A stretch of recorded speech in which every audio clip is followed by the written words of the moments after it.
ఇది మా అత్తగారి ఊరు కొవ్వూరు దగ్గర వాడపల్లి రాజమండ్రి. గోదావరి ఒడ్డునే ఉంటుంది. పెద్ద శివాలయం, జగన్నాథ స్వామి వారి దేవాలయము మరియు పెద్ద శివాలయం అన్నమాట. చాలా బాగుంటుంది. పార్క్ ఉంది, గుడి కూడా చాలా పెద్ద వాతావరణంలో ఉంటుంది.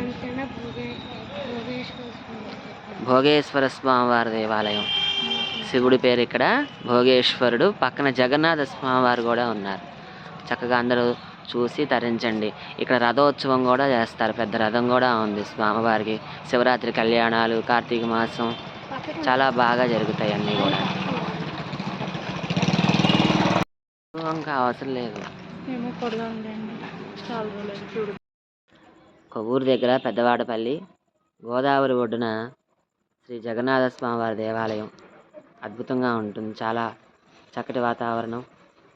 పార్క్ ఉంది స్వామివారి దేవాలయం నందు. రాత్రి అయినందువలన సరిగా కనిపించట్లేదు. అందరూ కూడా చక్కగా చూసి తరించండి. దేవాలయం చాలా పెద్ద దేవాలయం. పక్కనే శివాలయం కూడా భోగేశ్వర స్వామి. ఇప్పటిది కాదు, పురాతన కాలం, కొన్ని వందల సంవత్సరాల కిందట ప్రతిష్ఠ చేసినటువంటి దేవాలయాలు ఇవి. గ్రామస్తుల అభివృద్ధితోటి నిత్యం కలకల్లాడుతూ ఉంది. ఆ పక్కన కనిపించేది భోగేశ్వర స్వామి దేవాలయం. ఇప్పుడు నేను చూపించేది జగన్నాథ స్వామి దేవాలయం. పెద్ద పెద్ద వృక్షాలు, గన్నేరు చెట్లు, మారేడు చెట్లు, ఉసిరి చెట్లు, మేడి చెట్లు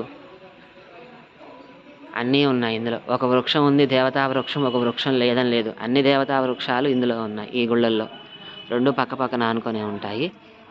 ఇది జగన్నాథ స్వామి వారి దేవాలయం. పూరిలో కనుక ఎట్లా ఉంటారో దేవుళ్ళు చెక్క రూపంలో, ఈ దేవాలయంలో అలా ఉన్నారు. బలభద్రుడు, సుభద్రాదేవి, జగన్నాథ స్వామి వారి రూపం ఉంటుంది ఇక్కడ. కానీ ఈ దేవాలయానికి మండపం మధ్యలో స్తంభం పెట్టారు. అంటే పురాతన కాలం కాబట్టి. ఈ మధ్య కాలంలో డెవలప్మెంట్ అనేది చేశారు. అంతరాలయాలు అవన్నీ కట్టి స్వామివారి దర్శనం చేసుకోండి అందరూ.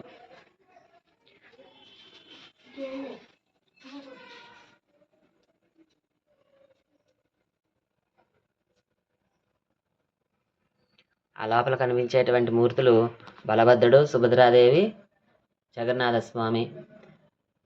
ఈ కింద ఉత్సవ విగ్రహాలేమో కళ్యాణమూర్తులు, రుక్మిణి సత్యభామ సహిత శ్రీకృష్ణ పరమాత్ముడు. మధ్యలో ఉన్నటువంటి మూర్తి లక్ష్మీనారాయణ మూర్తి ఆయన. ఈ పక్కగా కనిపిస్తున్నటువంటి బలభద్రుడు ఉంటాడు చూడండి, ఇదే జగన్నాథ స్వామి. అది ఊరేగింపుది, పెద్ద విగ్రహం, గణపతి వెనకాల ఉన్నటువంటిది. చక్కగా అందరూ చూసి తరించి నమస్కారం చేసుకోండి. జయ శ్రీకృష్ణ.